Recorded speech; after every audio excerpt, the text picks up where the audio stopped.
Ready to break the internet, friend? How are we going to break the internet? You said you wanted this to be impactful. What would that look like to you? That's a really good question. I think a lot of people are interested in my journey. I think a lot of people are interested in how it feels to go through what I'm going through. Yeah. I think there's a lot of people who want me to martyr myself. A lot of people are living vicariously through me. Yeah. There's a lot of people who say, yeah, Andrew, keep going. But they don't really care. They just enjoy the drama of it all. And I think I've already broken the internet, but you're a very interesting man to talk to. And with your insights, I think together, we're going to have quite a large audience. Yeah, I mean, that's a question that I have for you. Why did you want to talk to me? Because I'm a psychotherapist. You have your skepticism about psychotherapy, and yet here I am. That's true. We had a conversation before, and I've been told by many people it was my most interesting podcast ever. So I think it obviously varies from the norm in terms of the normal things I'm asked about. You have some unique insights. And I thought it'd be an interesting conversation. A lot of people are asking me especially about my mental state and those kind of things post-jail. So I thought, well, my most interesting podcast ever. People seem to be very interested in that side of me. So perhaps it can be a good conversation. Does it make you nervous that there may be things that you don't know about yourself that I'm going to try to reveal to you? I know everything about myself, my friend. You know everything about yourself. I believe that I have an intimate grasp of all the things about myself which matter, which allow me to compete. Right. So there may be things I don't know, but I'm not sure if I particularly need them. So I'm not that interested. Right. What's useful is more important than what's true. Absolutely. Right, and you've developed a framework of thinking about yourself and thinking about reality that's been incredibly effective for you. Completely. Right. What's useful is you nailed it. What's useful is more important than what's true. This is an old argument of mine, but I think we discussed it in the last podcast, and I'll say it again. When I say I don't believe in depression, nobody can convince me to believe in depression. That's not a matter of discussing whether depression is real or not. That's a matter of me accepting that my mental model for going through life is more effective if I don't believe I can become a depressed person. Yeah. I don't believe in depression, so I can't be depressed, so that allows me to be more effective. It's not a matter of sitting there going, well, maybe it's true, maybe it isn't. I don't believe in it, so I can't catch it. You shape your own reality through the conviction of your thoughts, your beliefs, and the words that you use. Why else would you adopt any kind of mindset unless it's designed specifically to make you competitive and make you win? You install the software in your mind, right? So if I'm going to install software in my mind. Did you install it? Well, I've tried very hard to curate it. Right, because wasn't it installed by your upbringing? Wasn't it installed by your mother and your father in some way? Good question. Before you were conscious, while you were just a developing child, like something got programmed into your psyche that has to have an impact on you. And those things can't necessarily be known because you were at such a young age. Absolutely. We're all programmed to some degree. I agree with you on this so far. I don't think anybody can escape programming, whether it's society, whether it's a television show, whether it's the people around you, peer pressure, whether it's a religion. We're all programmed to some degree. That's absolutely not really true. What I have done, and what I think most people do not do, is heavily analyze why I hold the beliefs I hold, why they help me. If I don't hold the belief personally, or if I didn't learn it from personal experience, I know where it came from, who tried to teach me that, whether their intentions for me were good or bad. And I've tried very hard to have my mindset rigidly analyzed and make sure that it's put together in a way which benefits me completely and absolutely. And I do not believe in things that take away power from me. Right. I refuse to do that.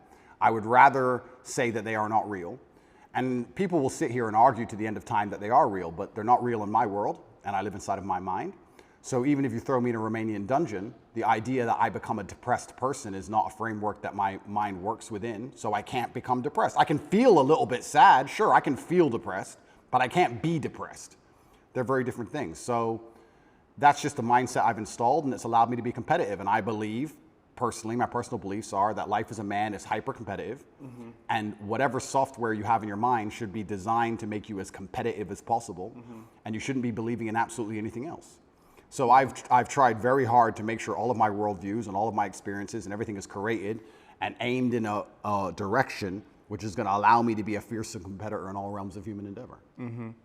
Have there been some of your beliefs or convictions that have been challenged through the experiences that you've had, particularly in the last, recently? Well, people challenge me often. And what a lot of people don't understand is that I will never adopt the thinking of somebody who is sad, and I will never adopt the thinking of somebody who is less competitive than I am or less successful than I am. If someone comes along and goes, Andrew, you are wrong, the way you see the world is wrong, but they are suffering from an affliction, Why would I adopt a single iota of what they say? So it's kind of funny when I talk about depression, the number of people who defend depression.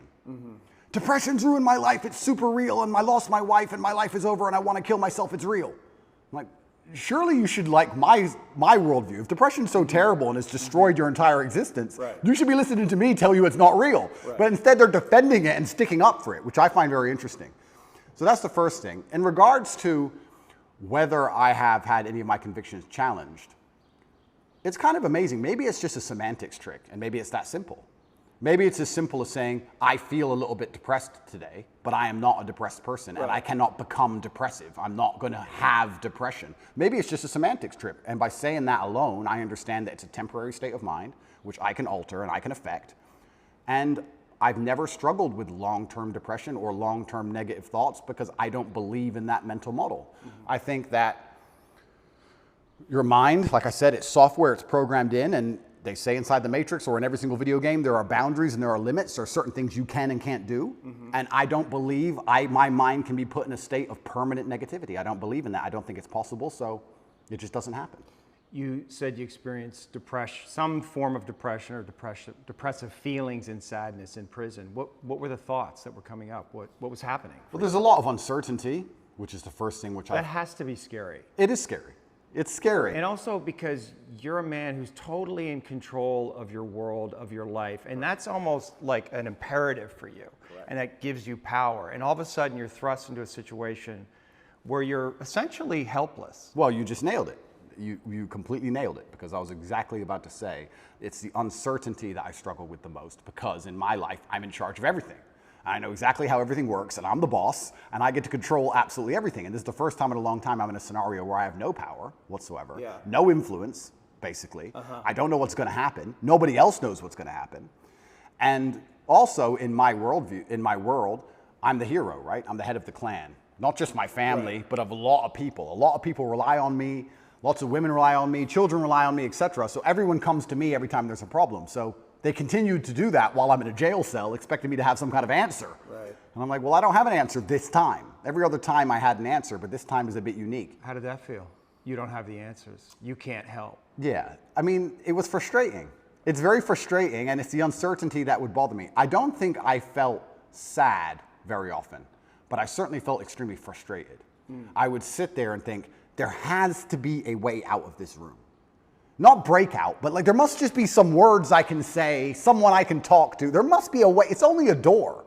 Like I can't just be stuck in this room. And it was hyper frustrating. Yeah, and the uncertainty of it is also scary, because in my situation, every 30 days they decide if they hold you longer or not. And I was encountering people who had been in there for years in my scenario. So. Well, the uncertainty is a form of torture, really. Oh, absolutely. Yeah, it's torture. It is torture. And it's designed to make you break. You don't know how long you're going to be there for. Nobody knows. You hear horror stories. You see other people getting out who've done worse things than you after a week because they've signed a piece of paper or admitted to something or whatever they've done a deal. And you're sitting there, and yeah, it's hyper frustrating. And I think you have two choices as a man. Often when bad things happen, I feel like you can maybe get depressed and sad about it, but the other outlet's usually anger or a form of anger. I felt like anger was more, in many cases, anger is more effective, I guess. It's more useful. You were angry in there? I wouldn't say I was angry, but if I started to feel negative, I could turn it into frustration or anger, which I could at least alleviate with 2,000 push-ups. It's better than feeling sorry for myself. I feel like if I had to choose one of the two outlets, deciding to use controlled anger was more beneficial than sitting around feeling sorry for myself. I don't ever believe in moping or feeling sad. So when I was at my worst, perhaps I was a little bit angry. But then again, I also think I do that in my normal life. If I'm honest, I don't think anger is a necessarily bad thing. I think that misdirected anger is a bad thing. I think if you get very angry about scenarios and you put it in the correct direction, you get unlimited motivation and you get a lot done. The water behind the dam, it can be destructive, but if it's pushing through the turbine, it powers the town, right? So if I wake up and I go, I want more money, if I can get pissed off enough about it, I can do 36-hour work days, right? So there's nothing wrong with being angry in my world as long as you are putting it in the correct direction. It's uncontrolled anger, I think, is a problem. Right, anger can be used as a fuel, and it's necessary. And from my framework, anger sometimes is a mask for pain. I'd agree with that. So did you experience pain in there? I know that's pain is a kind of an abstract word, but was it painful for you? Like, I want to know about your pain. Yeah, it's strange because I'm being as honest as possible. It's strange because I had this instilled sense of duty where even though I'm in a jail cell and I can't leave, and even though I'm cripplingly bored, I don't feel like I had time to feel pain, or I didn't feel like I had time to be a victim. You had nothing but time. No, I didn't have time. What are you talking about? Because everyone outside still relied on me. So when I would get on the phone, people would... Is that avoidance, though? I don't know. Do you keep busy? Do you avoid your feelings by keeping busy, being on the computer all the time? All the things I had to do still had to be done. Just because they threw me in a cell, it just made it more difficult, which means I have less time than ever because the difficulty's been increased. And when I would get on the phone, we wouldn't discuss how I'm feeling. I'd be worried about how everyone else is. They'd be like, how are you? Yeah, I'm in jail. What's going on with this? Are you okay? Are your bills paid? Are press hassling you? I was worried about fixing everyone else's problems from jail more than I was concerned about myself or my own mental well-being. And if I felt particularly, when I say pain, is an awkward one. I don't know if I felt pain because I don't feel sorry for myself, and I've developed this mindset of such absolute accountability that even though what happened to me I believe was unfair, and even though I'm completely innocent, I didn't think, why? I didn't think, why is this happening? I didn't think, why me? I didn't think, oh, this is unfair. Like, none of these things crossed my mind. I was like, this is garbage. However, you can't become the most Googled man in the world without, with every light has a dark, right? Like, let's be realistic about this. Yeah. I'm thrown in a jail cell. Do I belong here? No. But am I here? Yes. I was pretty logical about it. And I was like, okay, I've got a lot of things I need to get done. And I would feel angry if I couldn't get them done. But I don't think I felt pain. Now, I'll admit I don't sleep very well since I've left. Why? I could admit Do you know why? I heard you say in one interview that you have nightmares. I do have nightmares, yeah. What are your nightmares about? I don't think they're about anything. I just have almost like an adrenaline rush out of nowhere while I'm sleeping, and I shoot up. I bolt awake. No thoughts, no memories, no real visions? thoughts, no real story. Fear. That's fear. I guess it is, yeah. So so let's just, you're the dreams are a reflection of the unconscious. And if you're having nightmares, there must be some unresolved fear that wants to get worked out. I believe so, but then also, I love the idea of that. Of having unresolved fear. That sounds like the most interesting thing in the world to me. If someone were to say to me, Andrew, take this pill and your unresolved fear will vanish, I would say absolutely and utterly not. That's not fun. The fun is there's something in my mind which I don't have complete control or complete understanding of yet, and it's not detrimenting my day-to-day life really. Okay, I lose a bit of sleep, but this sounds like an interesting journey. It sounds like I'm in a new level of the video game and I've been thrust into a dark forest and I get to do something brand new. And I'm really genuinely not worried about it. You're not, yeah, you shouldn't be worried about it. It's just where you are. I'm not worried about it, and I'm also not like, oh, I need to fix this. I don't care. I'll have nightmares, and I'll wake up, and I'll either go back to sleep or I'll continue to work, and that's life. Maybe life will keep giving you situations in which you'll have to confront that fear to resolve it. Why would I want to resolve it? Well, because... I mean, if I'm really that tired, I'll sleep. No, but fear creates distortions in our mind, right? I mean, fear is the seed of evil. Right? And so we want to know what we're afraid of, because if we block our fear, we're susceptible to bad actions, right? And fooling ourselves about what they are, rationalizing. So I would argue that it's actually vital for you in the position that you are in and the responsibility that you have to actually confront your fear in a very real way, which probably goes back to your childhood.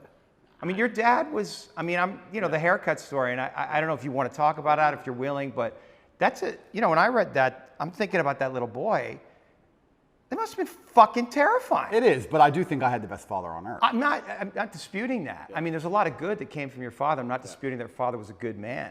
When you say he could go from 0 to 100 like that for a little boy, it's scary. It's fucking scary. It is. That fear has to be in you. You don't know what the fuck he's going to do. Yeah, completely. Yeah. But I think that's prepared me for life fantastically. And I also think the fear. But have you reached a limit? Have tolerance? Of the video game. I mean, you're facing all these charges. Yeah. right? So something, and maybe this is what you need to go through. I mean, you're on the hero's journey, right? And this is inevitable in some way. But also along the hero's journey, you have to die to be reborn. That's true. And I agree with all of that. But if I'm genuinely, I mean, I psychoanalyze myself all the time, which is one of the main reasons I don't believe in therapy and psychoanalysis. You can't psychoanalyze yourself. Of course you can.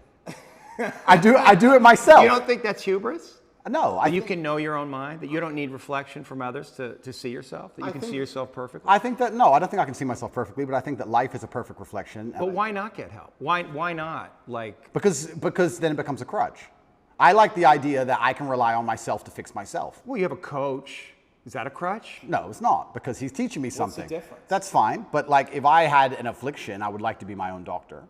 And I think with your mind, you can do a lot of it yourself. And I think if you have a very strict framework in how you measure how successful you are as a human, and I do it through competence and achievement, I say, which mindset do I need to achieve as much as I can possibly achieve? Right. And I can measure that in real time. I can measure that in literally dollars and world championship title belts. I can literally measure the success. I'll say, okay, well then this is the mindset I need to have to be as successful as possible. Anything that's deviating me away from that needs to be addressed and concerned and dealt with, and I can do that myself. And I think the fear that, if it's fear that's waking me up from nightmares now, it's just because I understand there's a very big apparatus, a very big enemy, which I cannot destroy and I cannot beat, coming to get me. So I do think that wakes me up. I think the fear is healthy. I think I'd be stupid to not be afraid. But I don't necessarily want the fear to go away because I have no problems feeling bad. Well, it's not about going away. It's coming into deeper relationship with it. And understanding that there's fear that's happening in real time, but there's also fear that may be in your psyche somewhere, in your body, that's connected to your history. And that may need to be resolved, because otherwise you're projecting things out that you may not be seeing reality totally clearly. That's the thing, right? Like, is there a way that you're not seeing things perfectly clearly? Well, then we go back to what I just said about perhaps that's true, but if I measure myself purely on competence and purely on achievement, whatever I think and whatever I'm doing is obviously fantastic. So I'm very happy with the mindset I have. And then we go into the argument, which is a level deeper, is am I supposed to be happy? Am I supposed to feel good? No, it's not happy. No, of course, but this is what I don't understand about people, especially men in the world today. Why are they so worried about being afraid? Why are they so worried about, I was afraid every time I fought. Yeah. I fought anyway. Yeah. Like, I don't let fear guide what I'm going to do. I do what I'm supposed to do regardless of how I feel. So I don't see anything wrong with feeling fearful. I don't see anything wrong with feeling stressed or under pressure or anxious. All these things men are trying to get rid of. And I talk about men specifically. I gender this because I'm a man. I don't know how it feels to be a woman. But all these things that people are trying very hard to get rid of from their brains, I don't see why they need to leave. I will argue the point that if I feel anxious and pressured and stressed and fearful, I will get more done than if I was happy.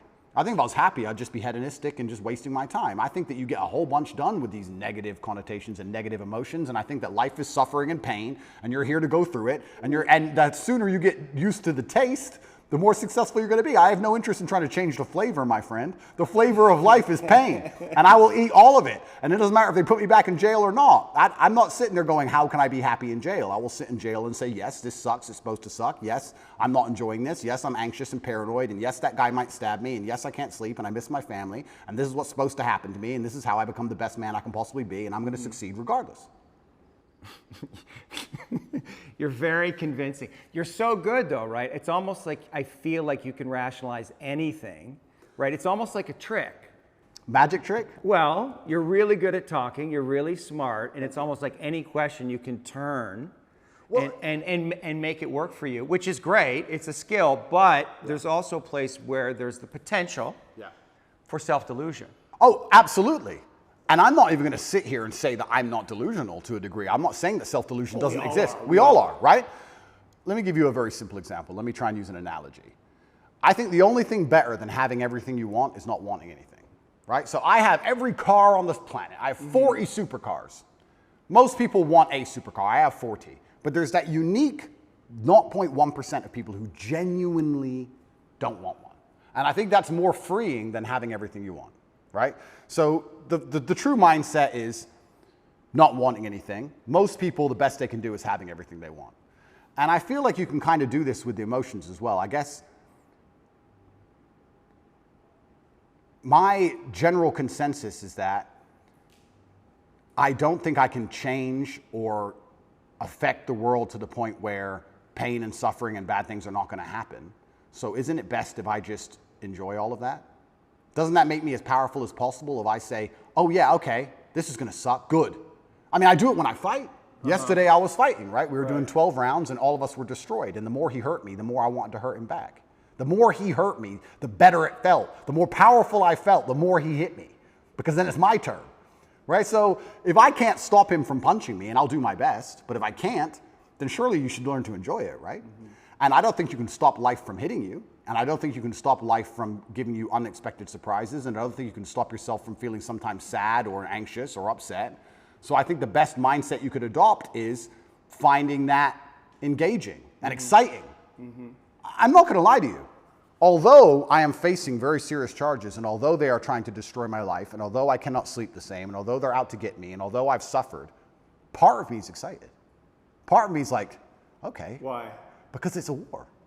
You like war? I think all men do. I do. Yeah, of course, all men do. So it's a battle. It's exciting. Yeah, it's exciting. So I'm not saying I'm glad it happened, because I'm certainly not. And I'm not saying I'm going to win. But I'm saying that I've trained myself to the point where if I were walking down the street and 10 men were to pull knives on me, I'd be intimidated, but 20% of me would go, this is going to be one to remember. Do you have a belief that you could take 10 men with knives? I have a belief that, yeah, I do.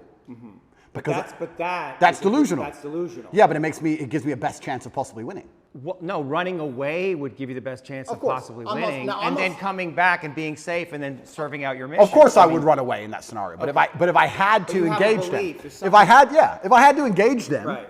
if I had to fight them, I believe I'd be the most capable if I believed I could win. Of course. So for that reason, if I have to self-delude, then I will self-delude, and I will convince myself that I am here to destroy all 10 of them, and I will say it in a way where at least 7 of them believe me. And that's the most important part sometimes about all of this self-delusion, is that a lot of other people start to believe what you say. And I'm not saying that I say bad things. If a man were to sit in front of you and say, I can rip your head off with my little finger, and he said it in the right terms, and he truly believed it in his heart, you wouldn't want him to try. As ridiculous as that sounds, you'd be like, he's kind of big, maybe. You know, it crosses your mind. So I think that, yeah, I have psychoanalyzed myself, even though I'm not officially, certified. And I've decided that I can't stop bad things from happening to me. So instead, I'm going to enjoy bad things happening to me. And I'm going to build a mindset that makes me fearsome enough to succeed regardless of how stacked the odds are against me.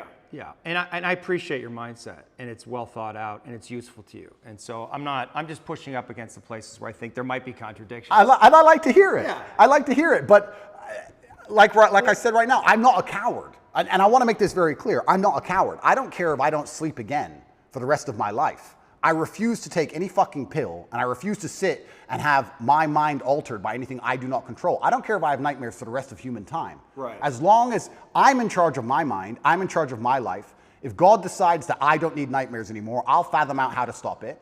If God decides I need to wake up in the middle of the night in a sweat, fearful or afraid they're coming to get me, then that's God's plan for me, and that's what I'm going to deal with. I'm not a coward. I'm not afraid of any of these things. I'm not afraid of feeling bad. I'm not afraid of anxiety. I'm not afraid of panic. This is one of the things I think a lot of men out there struggle with, is they're so worried and afraid of bad feelings.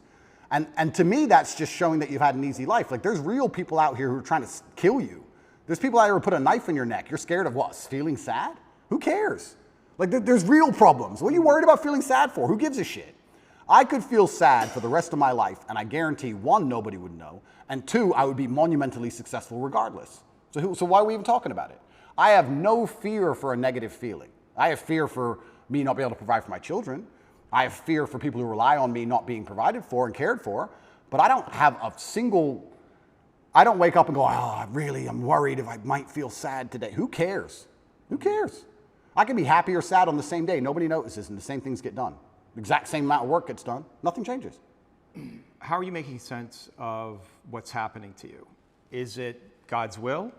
Is it a co-creation? In some way, did you co-create this? Oh, no. Or are you just like a victim of the Matrix? No, I'm not a victim. So absolutely everything is, I believe. In some way, you're a victim. Completely, but I believe in self-accountability. Sure. I could have prevented this. Well, how did you co-create this? If let's presuppose you did. I created this by being monumentally successful. Right. There's no light without dark. Equal and opposite force. But you said you were excited about it, so maybe there's some way you actually wanted this. I didn't want this. In fact, I had conversations with Tristan for a long time, and I kept saying Icarus to him. When I would decline, certain podcasts, I would decline meeting certain famous people, I would decline talking about politics, I would decline things, and I would keep saying Icarus. And he would say, why are you doing this? And I just reply Icarus. Because I knew if I got too big that they were going to come for me. I knew that. So I tried to balance it, and I felt like I did a pretty good job, but unfortunately I got it a little bit wrong. My fault. I got it wrong. I put myself here. But I also don't believe that there's any light without dark. It's yin and yang for a reason. I don't think that I can just become the most Googled man on the planet and become monumentally successful and make hundreds of millions of dollars and nothing bad's going to come from it. I think that would be hubris. You just used the word hubris. It's a fantastic word. I think it would be stupid for me to sit there and go, I should be able to do all of this good and have a fantastic life and there's going to be no repercussion in any form. I knew this was coming to the point where I literally sat with Tristan about 3 weeks before it happened and said, we're fucked. So why did it happen? It happened because I became monumentally successful and I became monumentally influential, and the world is a battlefield. You did create it. In some way, you co-created it. Completely. Like you knew this was going to happen, and so there may be some way, unconsciously, you wanted it to happen. Like if you're on this hero's journey and you're living this big life and you have a big vision for yourself. I mean.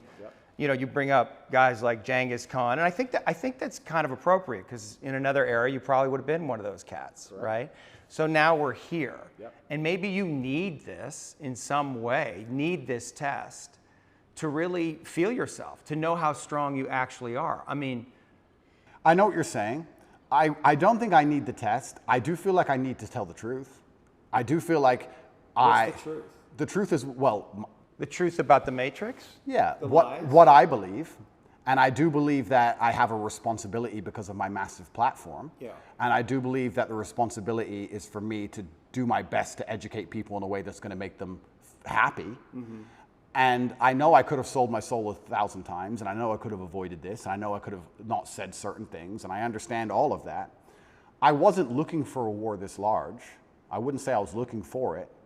But I wasn't ignorant to the fact that it might happen, and I wasn't afraid. You didn't do anything to avoid it, though. I did a lot to avoid it. You did? Icarus. I must have said it 1,000 times. I could have made it much worse. Yeah. But I was never afraid of it happening. I think there's a difference between knowing something bad might happen and taking the calculated risk and going, this is my journey for truth, and this is what I believe is what I should do, and being afraid of something. Like, I understand if I go into the ring, I might lose. But I do believe 93% chance I'm going to destroy him. Well, and you want the fight, either way. I guess so, because how else do you matter, right? That's my point. And I'm not saying that I'm glad I'm being persecuted for false human trafficking inside of Romania. I'm not saying that at all. But I'm saying that... Yet, on the other side of this, how strong will you be? Stronger than you could be otherwise, that's for sure, and have more power and influence otherwise. Absolutely. And I mean, it's a Nelson Mandela. Completely. And now...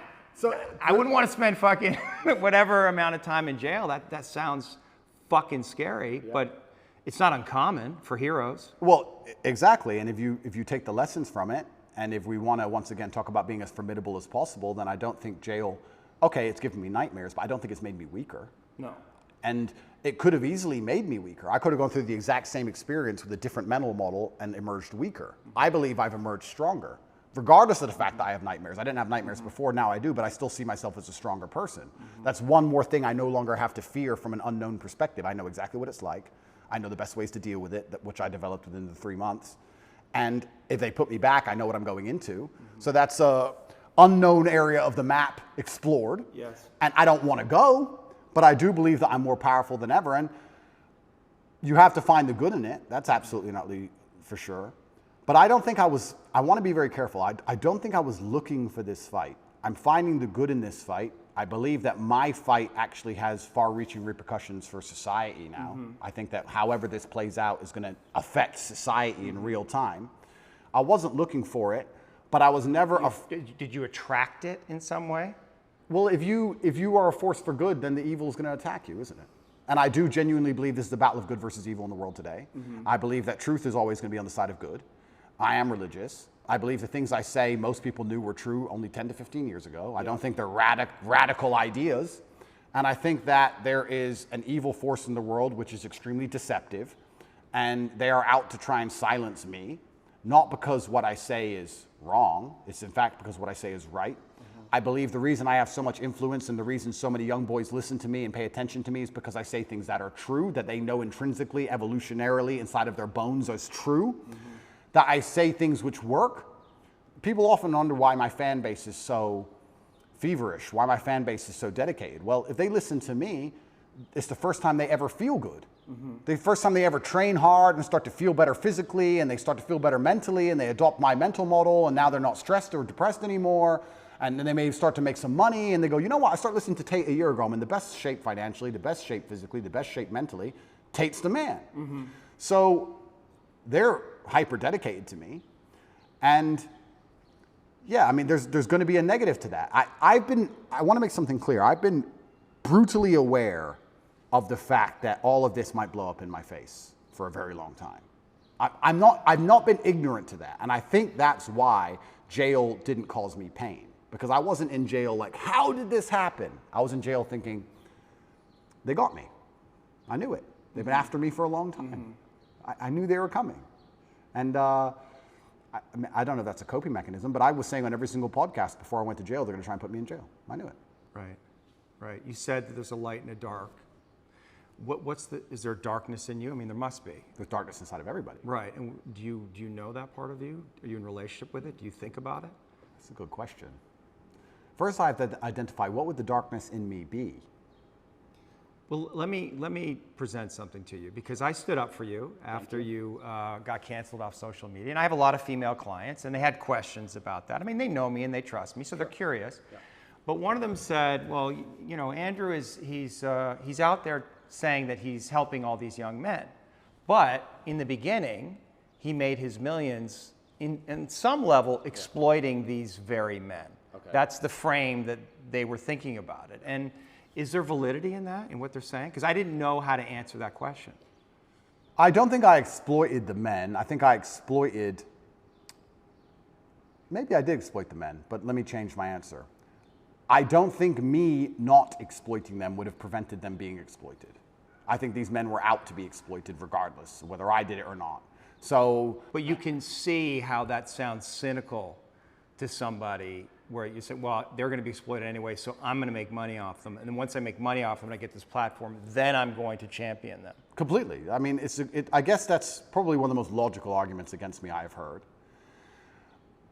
Then we have to argue whether I was really exploiting them, which is another argument, right? Absolutely. Because a lot of these men, the only reason they didn't kill themselves is because they had an online girlfriend. Sure. So I actually think that webcamming and girls as a whole is closer to therapy than it is porn. Truly. These men are completely miserable, and the only joy they have is logging into that website. So I don't think I did exploit them. The reason I said the fact they were going to be exploited anyway, it's very similar to having an alcohol store. Let's say there's 3 alcohol stores in a row and all of your customers are alcoholics. Well, if you close your alcohol store, what happens? They just buy at the next store next door. Right. They're still going to be an alcoholic. You're not saving anyone's life. Right. But I don't think I necessarily exploited. I didn't see myself as exploiting them or exploiting the girls. I don't think that. I think it was a business opportunity, and I approached it the way I approach everything, which is extremely professionally, and I got good at it, and we had a very successful company. Everybody was happy, including the men at home and including the women who all became millionaires. I've turned more women into millionaires than I've turned men into millionaires. So, but maybe that's the reason they're coming after you, because they feel in that a contradiction, and they're not buying your story. Right? They don't believe it. They're like, oh, this is an act. He's not genuine. He's actually out for himself. Right? Well, and so that's the place that they want to get you, because there's definitely an energy out there. They want to get you. Oh, no, they're out to get me. Yeah. And I don't think that's the reason why, though.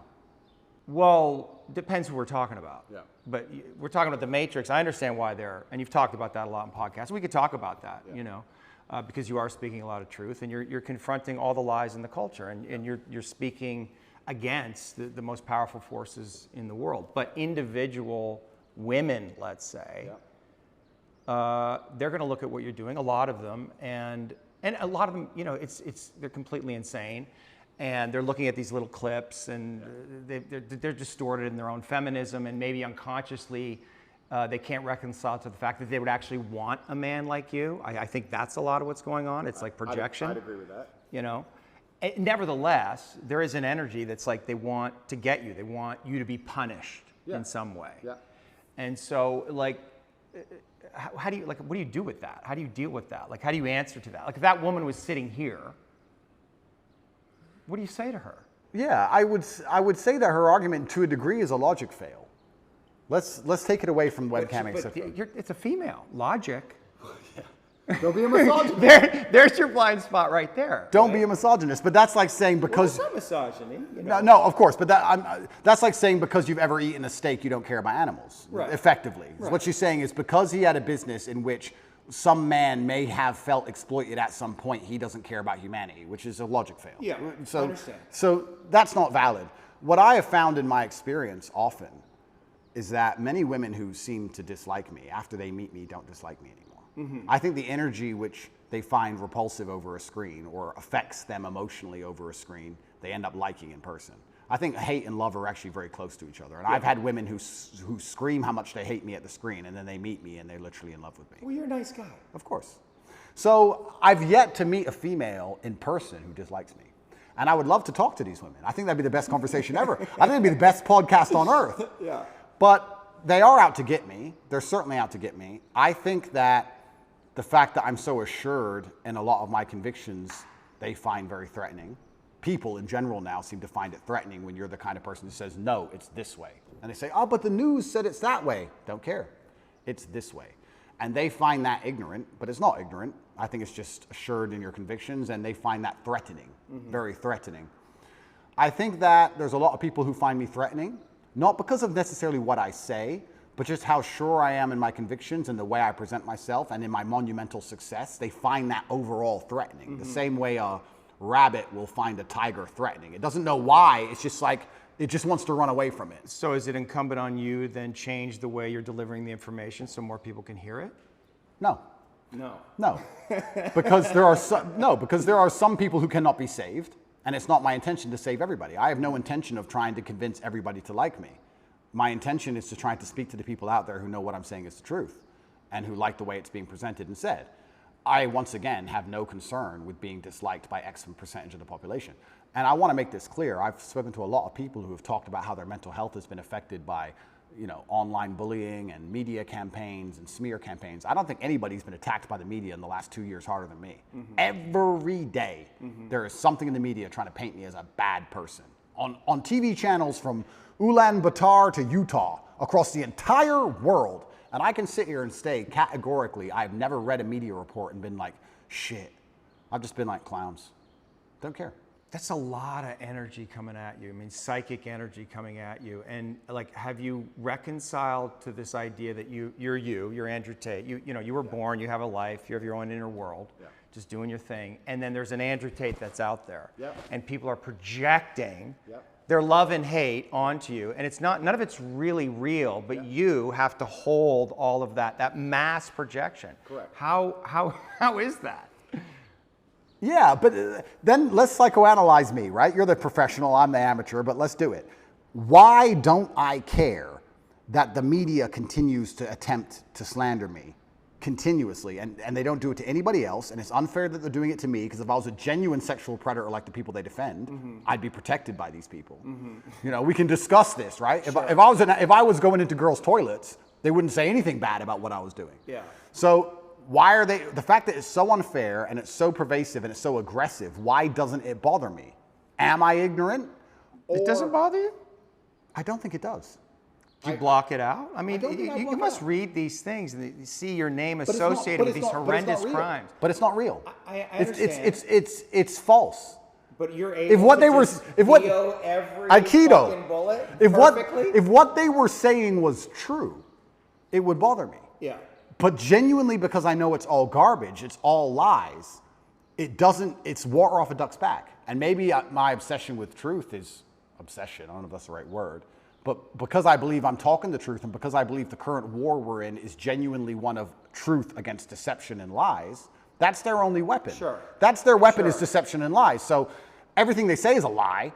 So it doesn't really affect me. And I will sit and say that. But I know for me it's painful when I'm not seen. Like my goodness isn't seen, right? Like it's painful, or people misrepresent the things that I say. or judge me because of my association with you. Like it's painful. I'm not seen. Correct. Right, and that can make me angry and maybe cause, I don't know, some kind of negative reaction within me. And I guess I'm just curious, like, isn't it painful in some way? Like people, because there's a lot of people out there, they don't see you. They don't see your goodness. They only see the dark part of you, or they project their own darkness onto you, or their father's darkness, or Trump, whoever the fuck it is. They project that onto you. In some way, isn't that like? But those people are already paying the price. But those people, but for you, I'm saying for you, your inner it doesn't bother me because those people are already paying the price for their ignorance. Their minds are not free. Anybody who sits and watches the news and believes what the news says about me is the same kind of person who believes everything the news says. Right. And if you have two choices in this world, people are talking about the battle I'm in, and yes, I may be spearheading it, I may be at the front of it, but I believe that this war cannot be avoided. You are either at war against the injustice and against the lies, or you're at war with your own mind when you believe they're garbage. It is impossible for a man to believe the crap they want you to believe and be a happy, functioning adult. It's impossible. If you believe the shit that's on the television as a man, you're going to be miserable. So you're either at war with your brain or you're at war with them. Anyone who's going to sit there and go, I believe Andrew Tate is a human trafficker, I have 25 vaccines, I believe in Ukraine. These people are already paying the price because they're already miserable, and I can guarantee everyone who dislikes me is an unhappy person because their minds are enslaved. Mm-hmm. So I don't feel, when someone sits across from me, which has never happened in person, but let's say someone on the internet makes a video about me, right? Mm-hmm. And these happen. A new Andrew Tate's the worst man ever. I can load up the video and just look at him for a fraction of a second and go, he's paid the price. Right. He's already miserable. If I was that person, then depression would be real. These are fat internet trolls, losers, mm-hmm. who can't compare to me in any human metric. They know it, which is why they dislike me. Mm-hmm. Because anybody who genuinely gets out in the world and looks for truth and looks to be successful and is tenacious and is brave agrees with everything I say. Mm-hmm. So I don't feel pain when someone sits and says garbage about me because I believe that their mind is already suffering because they're not free. Mm-hmm. Their mind's not freed. Anybody who can listen to what I say long enough and not be emotional about it and actually understand it, well, those people aren't paying a price. So maybe that's a coping mechanism, but every single time I see a woman who hates me or a man who hates me, and I compare them to the people who like me, there's a massive contrast in overall physical attractiveness, success, financial success. Like, it's amazing. Sure. So it's like, okay, well, my haters are way down here, and the people who agree with me are way up here, so let them hate. Maybe they just resent you. Of course, not maybe. I think a lot of the reason this is happening to me is, and maybe this is arrogant, but... Are you arrogant? I'm with the therapist, so I'm allowed to be arrogant, right? A lot of the reason this is happening to me is because I'm tall and built, muscles and cool cars and, smart. People don't like me. There's people who look at me and go, he thinks he's too cool. Teach him a lesson. Mm-hmm. There's a massive amount of resentment involved in all of this. Yeah. Even from the Matrix itself, we talk about the Matrix and I talk about it and people, of course we compare it to the movie. But at the end of the day, there are people moving parts in all of this. There's a prosecutor, there's a judge, there's a lawyer, whatever. Mm-hmm. Someone is sitting in an office who gets a piece of paper saying, destroy Andrew Tate. Mm-hmm. And that person looks at my life and compares it to theirs and they feel resentful. Mm-hmm. And then they go, okay, let me use every power I have to try and destroy this man. Right. If my life wasn't so aspirational is a word you can use, but if it also didn't tick nearly every single box in regards to every teenage boy's dream, I think that they would be a lot less interested in trying to hurt me. Right. They're trying to hurt me because of the things I have and what I can do. Mm-hmm. So there's a massive level of resentment in all of it. And I also think the people who dislike me, a lot of it's resentful. It's either weaponized virtue or resentment. Right. Especially weaponized virtue. Let's talk about that. Because whenever I have a hater online, it's funny, people who hate me in person are very respectful to me. It's very strange. Isn't it weird how the bottom line of humanity is always going to be physicality? When they meet me, they shut up. Sure. Keyboard warriors are very tough. Of course. But online, it's very hard to say I'm stupid. It's very hard to say I'm not successful. It's very hard to say I'm fat. It's very hard to say I'm ugly. It's very hard to say I'm not charming or I'm not charismatic. It's very difficult to attack me with anything other than the fact I'm a bad person. Mm-hmm.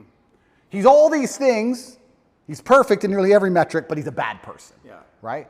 So how do you do that? Well, you take a virtue and you weaponize it. Misogyny, homophobic, whatever it is. They pretend they care about the subject when they don't.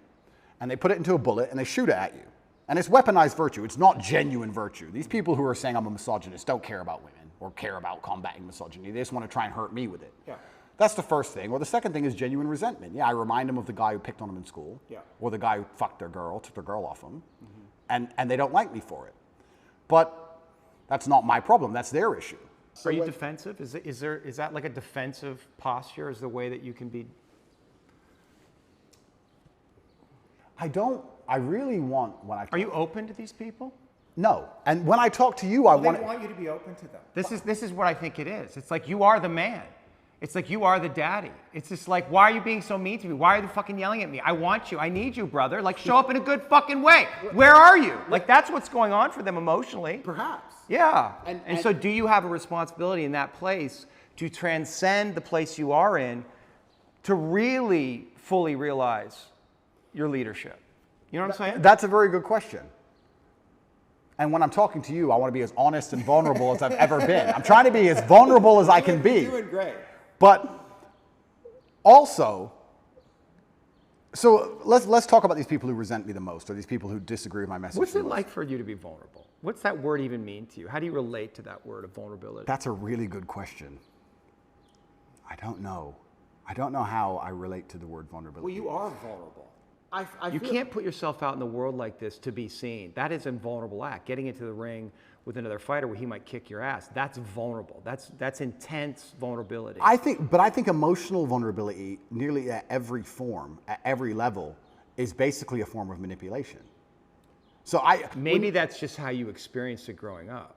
Perhaps. Was your mother emotionally manipulative? No. But if a girl cried in front of me, I believe she'd be trying to get an out. I don't think it's just because she feels bad. I think it's because she's trying to get a reaction from me. And I think when men cry to their wives or whatever, a lot of it is trying to inspire sympathy from her. I think a lot of emotional vulnerability to a degree I would argue that is all manipulation. Like then that would indicate that in some way that you are manipulating.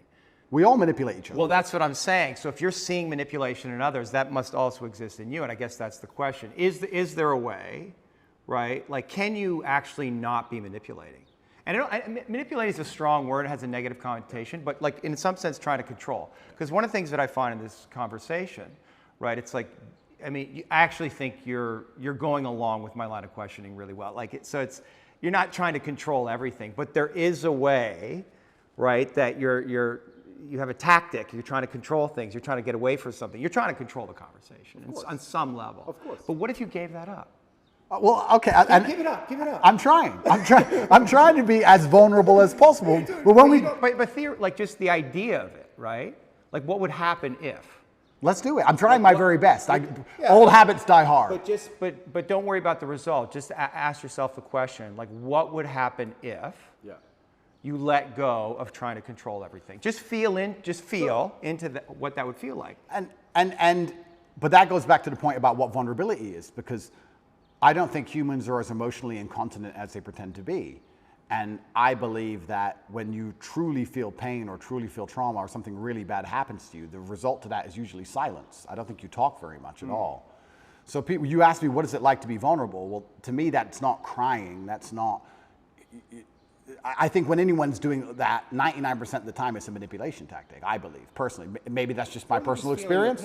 But yeah, maybe. But I think especially with men, I think it's a manipulation tactic when they try and show too much emotion, and women do it as well. And I don't react very well to it. If someone were to sit in front of me and start bawling their eyes out, it's very hard to elicit sympathy from me for that reason. I feel like you get sympathy from me by sitting and explaining to me why something bad happened to you in a logical, calm, stoic manner. If someone starts crying in front of me, I feel like they're trying to manipulate me, and I don't buy it. Or maybe you judge it in them because you judge that in yourself. Perhaps.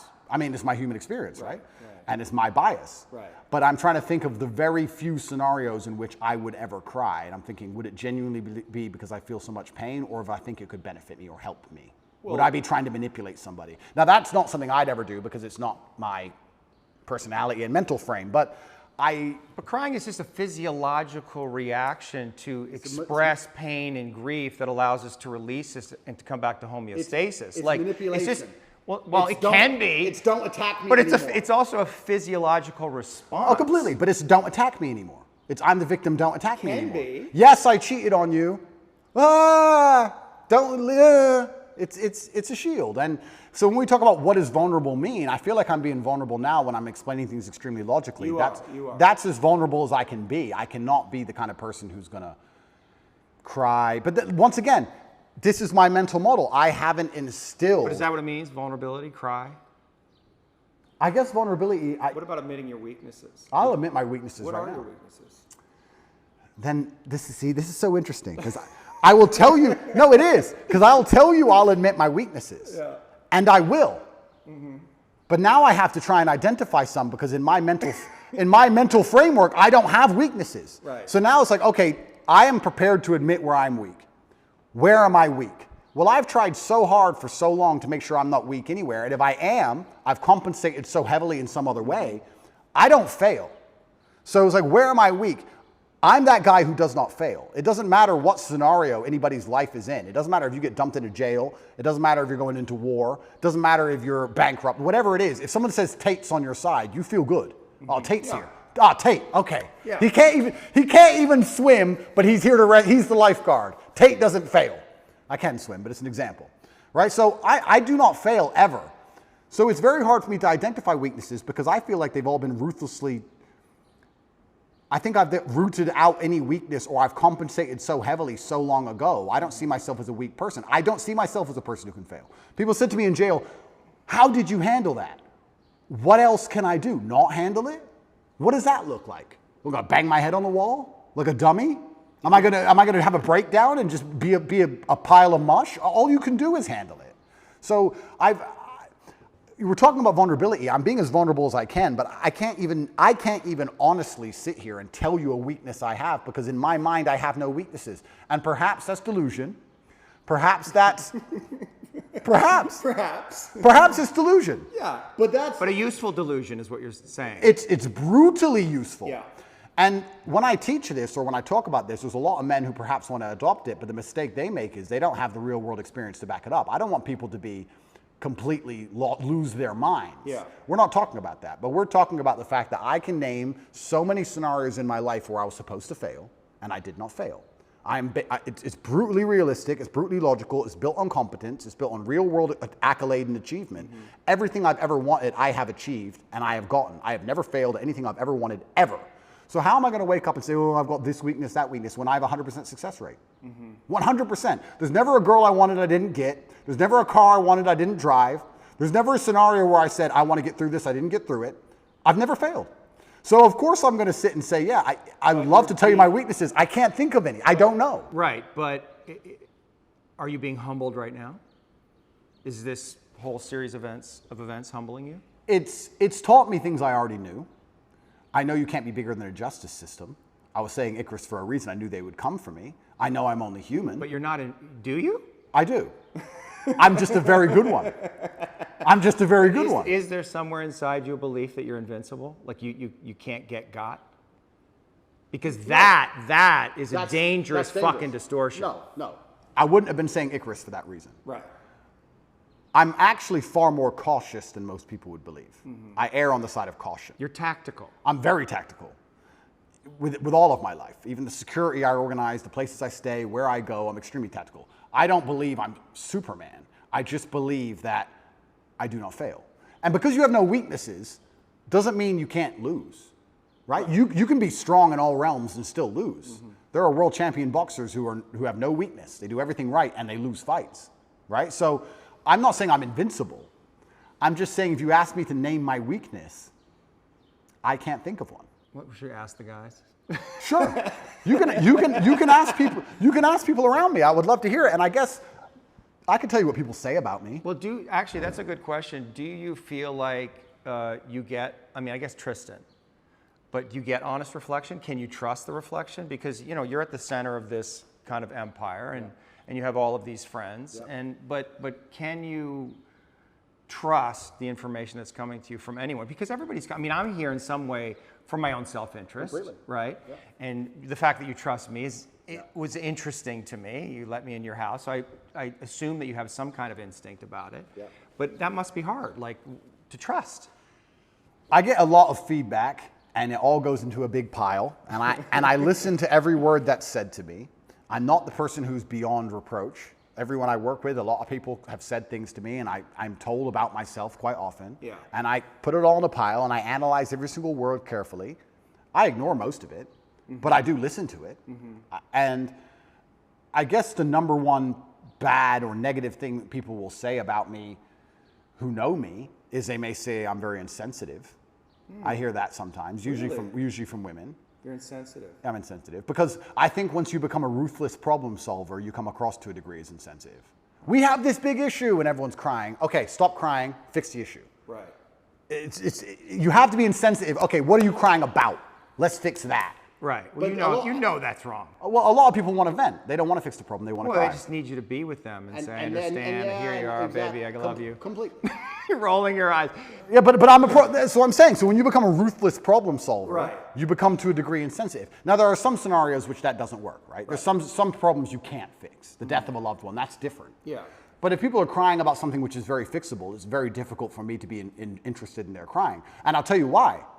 Because if I have a set standard for myself, if I wouldn't allow myself that luxury, it's very hard for me to give it out to everybody else. If I don't allow myself the luxury of being incompetent because of an emotion, then it's very hard for me to look at others and go, well, you're allowed to be incompetent because of your emotions, and you're allowed to be incompetent because of your emotions, and I'll just deal with the struggle of never being incompetent ever, regardless of how I feel. If I have standard for myself, I'm going to implore my standard or imply my standard on others, and if they don't meet that standard, then they're going to call me insensitive. What would you have to give up to become more sensitive, particularly to your women? I'm a very sensitive, romantic, nice man. Yeah. In general, I'm actually a romantic man. I get called that a lot. No one calls me cold. Right. It's different. You're loving? Completely. But when it comes to problems especially, Right. can be insensitive. You default to problem solving. Absolutely. And that's not what they want. What's the issue? They want you to just understand and hold them. They want to cry about the problem a while.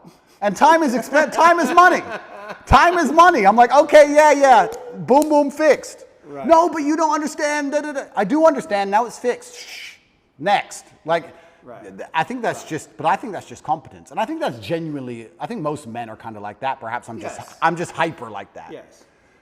So I get called insensitive sometimes. What else do people say negative about me? This is Are interesting. you arrogant? Well, the difference between arrogance and reality is just competence, isn't it? Say that again? The difference between arrogance and a healthy grasp of reality is only going to be the competence of an individual. That's one way of looking at it. But If I can kick the fuck out of everybody, for example, and I say I can kick the fuck out of everybody, am I arrogant? Not necessarily. It depends on the kind of energy of it, right? But I mean, one might say that arrogance hides insecurity. Like, are there places where you're insecure? That's another very good question, but let me think about this for a second and answer it, because these are questions that have never been asked before. But I don't, okay, so what am I insecure about? This is another point, and maybe this is a personality characteristic, which is interesting. I don't do anything I'm bad at, ever. Oh, like sing? Yeah, like sing. I cannot sing, so I will not sing. I'd love to hear you sing. I'm sure you wouldn't. But maybe that once again shapes my reality, because I refuse to do anything I am bad at. If I'm bad at it, I hire someone else to do it, or I find someone else who's good at it, and I offer value to them to do it. I don't do my entire reality. Why? Why? Because you don't want to, I mean, there's the things you're incompetent in and you have time, but like, because you're scared to look foolish or not be good at something, and people are going to see, oh, Tate's not so great at everything. No, I don't think it's emotional. I think it's purely logical. I'm thinking about my day. Every single thing I do are the things I am absolute best at. If I'll put boxing gloves on after this and I'll go fight and I'll beat everybody. I'll destroy everyone. And I think I only enjoy things that I'm good at. And I also think that if I have X amount of hours in the day, the way I can be the most competitive, most fearsome predator is to spend all of my waking time doing things I'm the best at and leave things that I'm not good at to the other people who perhaps are good at them. If you're an accountant and you want to become as rich as possible, then what you do is as many hours as possible accounting. But you're rationalizing. I am, correct. Yeah. So let me rationalize it. Yeah. I'll rationalize it. Yeah, but that's what you do, and that can be a defense. I mean, rationalization is a classic defense. Yeah, but that's my rationalization. And you're really good at it, But right? rationalization- But it's like a sword you have that's super sharp, and you want to use it all the time. All the time. Yeah, but what if you set it down and realize there's other tools available in your toolkit, and maybe you need to develop those? But rationalizing is how I built my mind. It's all. You don't have to give it up. The sword's right there. You just have to use it all the time. But it's all, my entire framework and how I view the world has all been one massive rationalization, and it's let me build a reality which is exactly what I want it to be. You must know that has limitations, because you can't rationalize everything. That's not what life is. Isn't it? Right? There's other layers of reality that the mind does not understand. Okay, well. Right? You're right. And just because I rationalize things doesn't mean I don't feel things. But, yeah. I know you feel things. Yeah, I feel things. And I actually know that you're really sensitive. Like, I wouldn't be here if I thought you were some, maniacal psychopath. Correct. It's because I'm here because I can feel, and that's what I think a lot of people saw in the interview. They felt your sensitivity. They felt your vulnerability, and they were really attracted to it. Oh, I'm a lot more sensitive than people know. And this is one of the things I like to say. When I talk about depression not being real or how life is pain and suffering, that doesn't mean that I'm not saying those things because I've never felt them. Yeah. I'm saying those things because I know them intimately. I'm saying those things because I know exactly how it would feel to label myself a depressed person. Yeah. I know it very well. I just refused to do it. Right. So yeah, I'm absolutely not a sensitive person. I would label myself sensitive.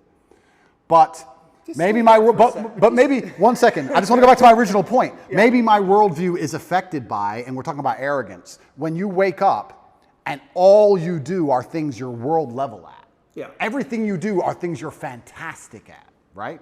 All of the time. Yeah. And you beat everybody all of the time at all of it. Yeah. Aren't you going to have a tinge perhaps of arrogance? Of course. Of course you are. So, but would I label myself an arrogant person? Well, I'm not going to sit down and say I'm good at something I'm not. Right. So I don't think I'm unrealistic. Are you taking on the full responsibility that you have given all of the gifts that you've been given by God? Yeah. Is there any place where you're not taking on responsibility for that? No.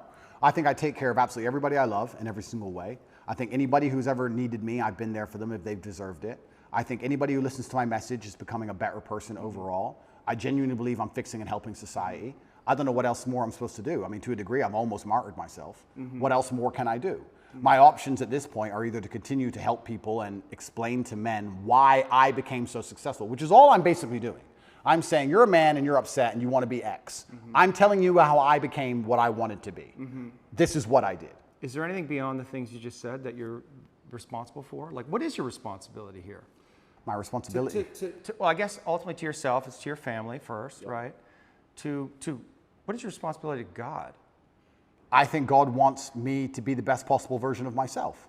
I think that God dislikes people who are lazy. I said this to somebody once and he got very offended. I said, God doesn't like lazy people. God has created you and he wants to see the absolute best you can be. I think that if you don't take care of yourself, God has no interest in taking care of you. If you have a Ferrari on the drive and you don't take care of it, who's going to take care of it? Nobody. I think that taking care of yourself and being the best possible version of yourself you can be is how you please God. I think that's one of the best ways to praise him, is to wake up every day and say, I need to be the strongest, smartest, fastest, most fearsome, most stoic, most capable man I can possibly be. This is how I please God. Yeah. So I think your duty to God is also these things, and that's another massive source of strength that I get. When I'm alone in a jail cell, I understand that God is still watching. And God would be unhappy if I couldn't handle it. I don't think, maybe we can talk about God, or we can also talk just about basic cosmic balance. I don't believe you can become the most famous man on the planet calling yourself the top G without the universe testing if you're really about it. I don't think you're going to get to a point where the universe, whatever you want to call it, is going to say, is he really the top G? Yeah. And you're going to have to prove it. If you walk through life and say, I'm made of iron, I'm Mr. Tough Guy, sooner or later someone's going to check you and find out if you are or not. Right. So when I was doing this for a very long time, I wasn't ignorant to the fact that something's going to come along and see if I am who I am. So when I'm sitting in a jail cell by myself with cockroaches all over the floor, I'm like, okay, this is my chance to show I'm not full of shit. Right. Was I full of shit? No, I wasn't. Am I going to allow everything I've ever said and my last name and my duty to God and everything to go down the pan, or am I going to just man up and fucking win? Right. So I saw it, I guess, to a degree as an opportunity, but there was a massive burden of responsibility on me on how I had to perform. I didn't have time to be depressed or sad. This is what I'm saying to you earlier. I didn't have time. I had things to do. Top G's kids can't eat. Top G's women can't pay the bills. Top G's business is over. No. I had to fix all of it from jail and fix myself and get out. I was very busy inside of my brain staring at a wall. So I didn't have time for this. And this is another thing I try and explain to people, and I don't understand about, and I talk about men specifically because I understand how to be successful as a man. When men say to me they're depressed, with unlimited options, with the capability to become anything you desire, with God giving you a full and able body and mind, how do you have time to be depressed? You have so much you could do. There's so much that you need to do to be your best self. And you're competing against men like me, and you're finding hours a day to be sad? No wonder you're going to perpetually lose forever. Right. That's suicide. So how do you find time to do this? It's brutally ineffective. You have a brain, you have a mind, you have a mental model. You can't think of everything, you can't do everything. You can only have certain frameworks instilled inside of your mind. As a man, you should be hyper-competitive. You should try and be the best version of yourself you can be. You're competing against every other man on earth for the girl you want, the car you want, the house you want, the watch you wear. It's all competition. You should be as competitive as you possibly can. Anything that's inside of your mind which doesn't allow you to be competitive should be erased. This is why I can't name a weakness. I can't name a weakness I have. I've compensated so heavily for any weakness that may exist, I don't even see them anymore. Is your belief in God tied into this concept that we talked about, that what's useful is more important than what's true, or better than what's true? So we don't, do we know that God exists? I mean, we don't know. Correct. But it's useful to believe in God. That's a very good question. I think that believing in God certainly makes you more powerful, which is proof for God. If God makes you more powerful, then God is real. So maybe that's very simplistic, but if I believe in God and I'm a more powerful version of myself because I believe in him, then he must exist. Yes. God has made me more powerful. Well, it's the act of believing him that makes him exist, which is another way of saying what you just said. Correct, yeah. So this is why I believe faith is such an important thing. But I think everybody has a God anyway. Yes. There's no such thing as atheists. If you look at the people who say, oh, I don't believe in God, they worship a flag and a vaccine. So everyone believes in something. So you have to decide what your religion is. And I, once again, refuse to believe in anything that takes away power from me. I believe in things that make me more powerful. And I believe that believing in God gives you a new degree of strength. And I also think everybody to some degree believes in God. I don't care what anybody says. If you put anyone in that submarine just before it imploded, everyone would pray. Everyone. So it's ignorant to even say you don't believe in God at this point. It's interesting that you chose Islam, and I heard you talk a little bit about how you see God in Islam as kind of, you know, I don't know, harsh is, but like firm and directional and clear, and this is right and this is wrong, which sounds a lot like your dad. Well, it sounds a lot like life. Yeah, like life. There's right and wrong in life. All this complete subjectiveness, this mush they're trying to create, is done on purpose to confuse us.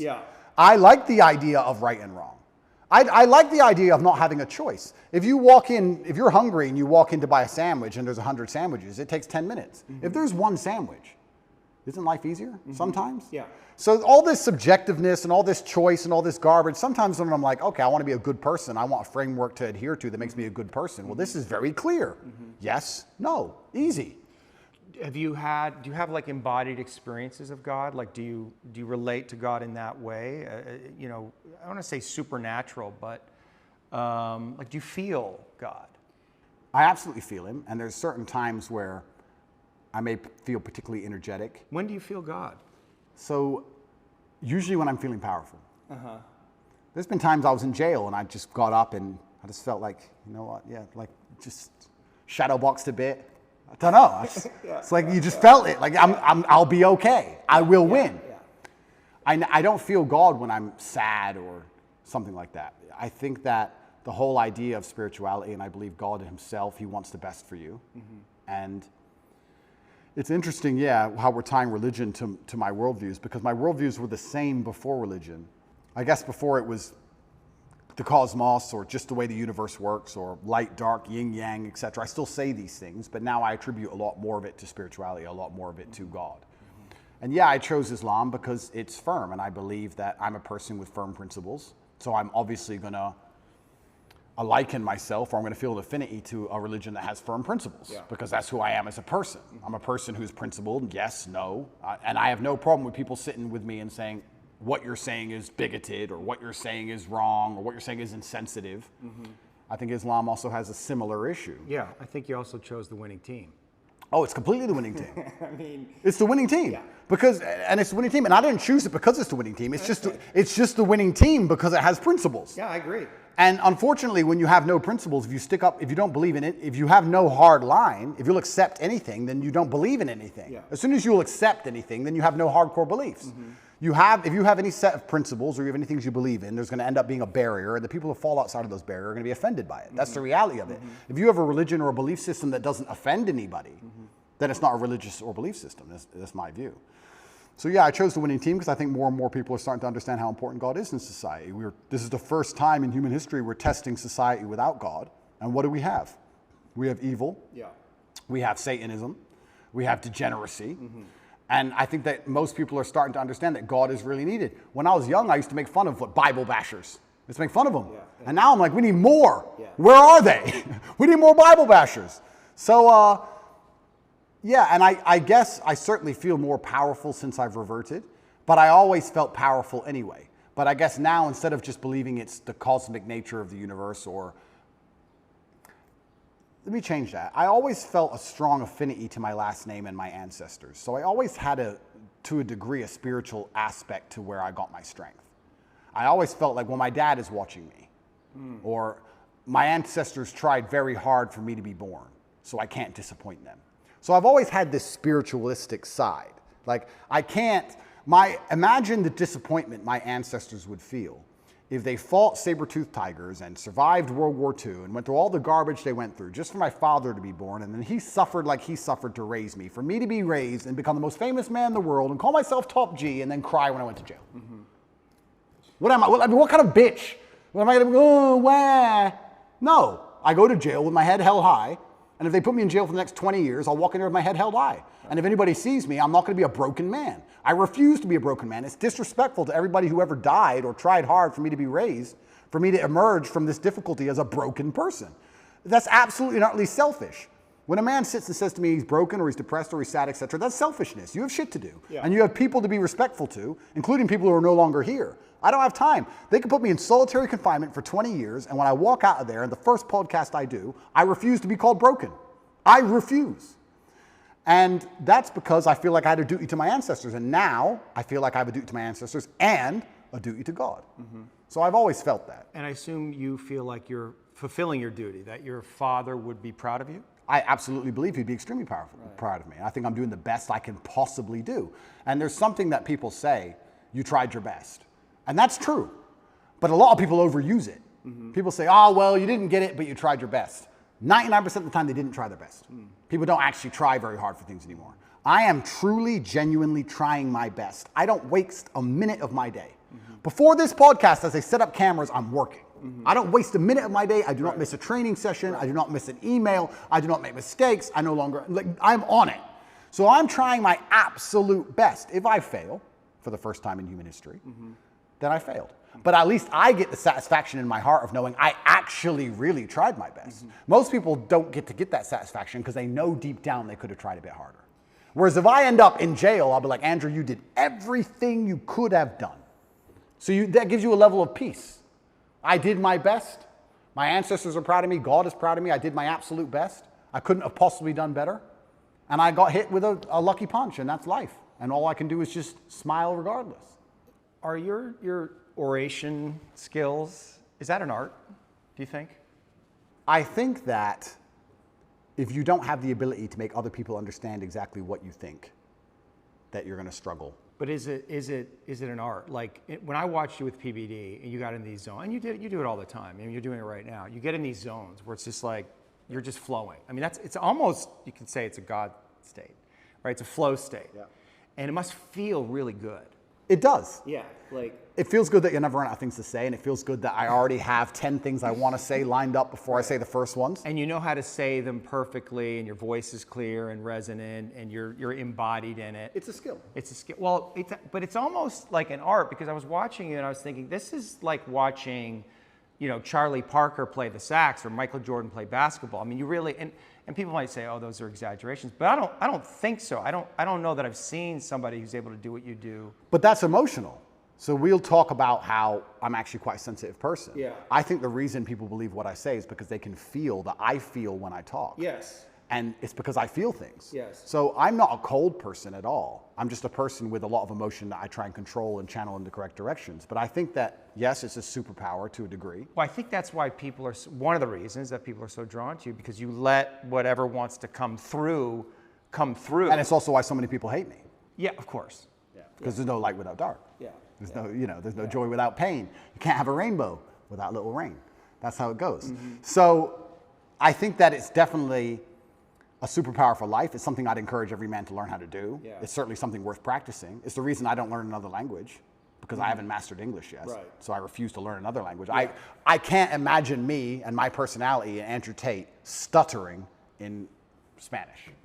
It just be like, what is this garbage? Yeah. So I don't have time. Yeah. So Yeah. I will only speak English for the rest of my human years. That's it, because I have not learned every word in the dictionary yet. Yeah. But yeah, I guess to a degree it's a superpower. It's extremely beneficial in all aspects of life, especially relationships. I'm not going to lie. I don't argue with women very often, because any woman who respects me and listens to me, I can very quickly and compendiously explain exactly why I'm correct. It's maybe the most powerful skill. The most powerful thing about it is there's two levels to it. One, making people understand exactly what you think. Yes. And the second one is making them think what you think. Right. And if you can do the second one, Do you like to make people think what you think? Because you have a lot of influence. yeah. And that's got to feel good. You're influencing people. You have this worldview. It's a powerful worldview. It's got all these things. And so you want to influence other people in some way to adopt that. I think that charity, even of itself, I think charity is probably one of the most selfish things you can do, which most people say, I'm giving money. I give $25 million a year. There's a website, tatepledge.com, you can see it. And I feed children all across war-torn countries, mainly in the Islamic world and in Africa. Am I doing that for the children? Yes. But I also feel great. I feel good for doing that. Of course. Yeah. So it's not a selfless act. No, nothing's selfless. Nothing's selfless. And it shouldn't be. And it shouldn't be. That's right. So when I'm helping all these people out here, I'm not doing it because I'm some philanthropist. I feel good helping people and people sending me emails saying, you changed my life. I feel good about it. I'm not going to sit here and pretend I'm just Mr. Philanthropist and I just care about the world. No, I like helping people because I feel good about doing it. It makes me feel good inside, which is why I do it. So yeah, I use my power to feel good. And I think the easiest way to feel good is to make others feel good. I believe that humans exist that way, and I think that's why we're societal animals. Even in jail, when I felt my worst, my goal was to make someone else smile. Because if I can make someone else smile, I would smile. So if on my worst days, I was my most charming, my most energetic, my most interesting, my most talkative. Yeah. I was happiest on my worst day because I decided that's how I have to be to stop myself feeling bad. Because I decided. I also feel like, it's kind of interesting. No one's emotionless, and I certainly feel things. And I'm going to come up with a theory, which you're going to call complete garbage, because I am not qualified. But this is my theory. Yeah, go for it. I believe that emotional energy is a lot like a bucket of water. You have all this emotional energy, right? You have a bucket of water. And then you have a bunch of different holes you can pour it down. So I believe if you wake up one day and you feel particularly depressed, you don't feel depressed. You just have a lot of emotional energy that day. Some days you don't have that much emotional energy and life is pretty calm. But some days you wake up and you have this big bucket of water. And the superpower is deciding which emotion you're going to put it in. Not to not feel the energy, but to decide which emotion you're going to put it in. And I think that's my superpower. I don't have the superpower of being able to stop myself feeling things. Yeah. I have the superpower of being able to choose how I use that energy and what I decide to feel. And then if you want to be hyper successful as a person, you have to be very careful to avoid the happy hole. Because happy is what everyone thinks they would choose. If you had this emotional energy and could choose any emotion, you'd choose happy. But if you choose happy, you don't get much done. What do you choose? I choose, if I had to choose how I wanted to feel all the time, I would choose proud. And proud means you have to work. Proud means you have to do things. You have to achieve things. If you want to be proud and be realistic, you have to do fantastic things. So my default favorite emotion is proud. Right. That's how I'm happiest when I feel proud about anything. Well, and the organism releases dopamine in the brain when we do hard work. Which is and why I accomplish have to win. tasks. I have to win all the time. Yeah. I love proud. To feel good. You do it To to feel feel good. good. Yeah. I don't like happy. If I feel happy, giddish happiness like a child or like a females usually default to happy. They don't care how they get there. They just want to get there. Right. They just want to feel happy. Right. I avoid the happy hole because I think people who are desperate to only feel happy are the ones who are addicts, gambling addicts, drug addicts, drink too much, do dumb shit. It's all temporary, no delayed gratification. That's how you destroy your life, choosing the happy hole. So we were talking earlier about jail and how when I felt particularly bad, I'd wake up with a whole bunch of emotional energy. It's unchanneled. It's a bit wild. So I guess that can be perceived as sad you're out of or your depressed. routine, You're out too. of your routine. So I would sit and go, okay, I have all this emotional energy today. Where am I going to put it? And I'd put it in a place where perhaps on that day I might feel happy, or perhaps I'd choose something else, but I would try my very best to take all the energy and put it into a place where feeling that emotion was the most competitive emotion, or it was the perfect emotion for me to be as competitive as possible in that particular scenario. So yeah, on days where I woke up and I felt a little bit sad, I'd be like, okay, I'm going to turn the charm on today. I'm going to make everybody laugh. Right. And by the end of the day, I felt fantastic. Do you think God wants to break you? If God wants to break me, he's going to do it. Because we said, wants- right, the yeah, hero's maybe he journey, wants there to. must be death and rebirth. So what, like something, you have to be broken. At some point, you must be broken. You can't fulfill your mission without being broken. And whatever that is, it has to terrify you. But can't I be semi-broken or semi-close to broken and back from the edge? Back from the edge? Death and rebirth. That's the archetype, right? And what does that require? It means going into the cave and facing your dragon, which is your deepest fear, and feeling like it's going to kill you, and then entering into the void of nothingness, and then coming out the other side, reborn. And in that place where you're reborn, you're going to know things that you did not know sitting right here. And you're going to have a much bigger perspective, right? I mean, you agree with that template, right? I agree with it, but I feel like I can I don't feel like Get around that? Not get around it, but I don't ever have to fully die. Like I can just come close enough times. Like I'm not going to literally die. No, of course, but I'm not going to underplay how significantly difficult my jail experience was. Yeah, because you and do also- talk about like how tough you were, you managed it, and I guess and which is I believe that I'm not, but there had to be moments where you're just like It was terrible. despair No, it was absolutely terrible. or fear or like But this is very interesting into your death and rebirth point, because when it felt completely terrible, I do have the emotional control to not feel that. But I decided to let myself feel it because I felt like I wouldn't learn as much if I turned my brain off. That's right. So I've talked on PBD about Tristan.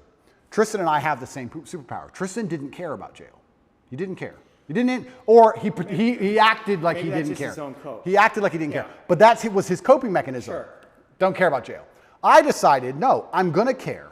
I'm going to feel everything. I'm going to allow myself to feel these negative emotions because I feel like I will learn more. I could have done what Tristan did. I could have woke up and said, one day or later they'll let me out. Still rich, give a fuck. Right. Could have done that. I didn't do that. And jail, that's why he sleeps. That's why I have nightmares. Because I don't believe his jail experience was that traumatic because he turned his brain off to it.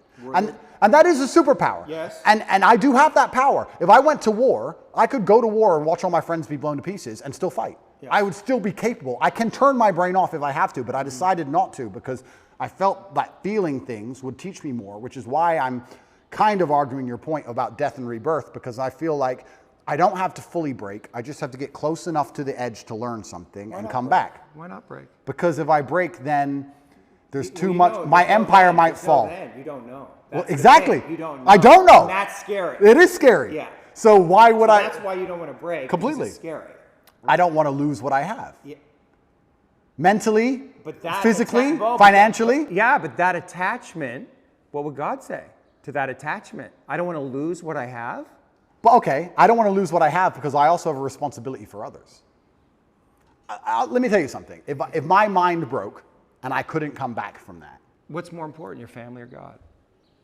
does God want me to break? I don't know. You asked. You asked the question. And if he does, I will break. Right. Right? Well, but you won't have a choice. I won't have a choice.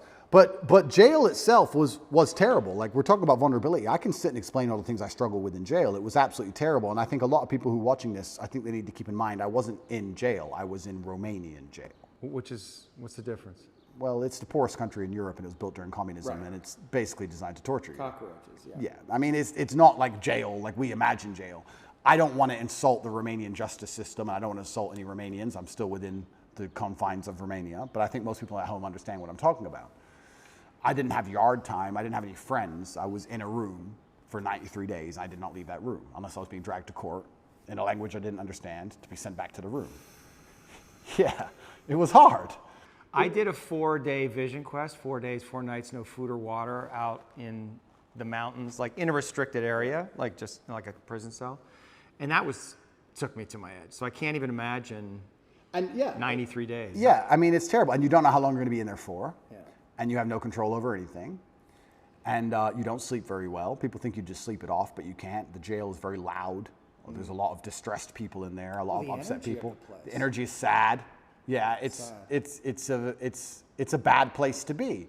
But I knew that my only option was to deal with it. So I knew that not handling it wasn't an option. So if not handling it's not an option, the only option left is handling it. So you just have to find the best way to do it. Yeah. And I certainly allowed myself to feel a lot of emotions in there that I could have probably blocked out so that I could learn as many lessons as possible. And I've learned a lot of things. But I would say that, I mean, all in all, I understood as a man, you need to have a strong body so you're not attacked by anyone else, and a strong mind so you don't attack yourself. And I think jail in many ways is just pressurized life. And if you feel a little bit angry outside of jail, you'll be very angry in jail. It's pressurized life, and you can't distract yourself with anything. Mm-hmm. Most people, if you feel angry right now, you're like, oh, that pissed me off. And then you get on your phone and talk to someone else about something else. You distract yourself, but you're left alone with your thoughts, and you can't distract yourself. And God decided to put me in there to learn some things. And I think it just confirmed a bunch of things I already knew. And I think it was a chance for me to prove to him and to prove to myself I'm not full of shit. And I think that was... Did you worry that you were full of shit? Never. But it's good when you get tested. No, but this is actually the truth. Top G, right? It's a name, it's a nickname, blah, blah, blah, Top G.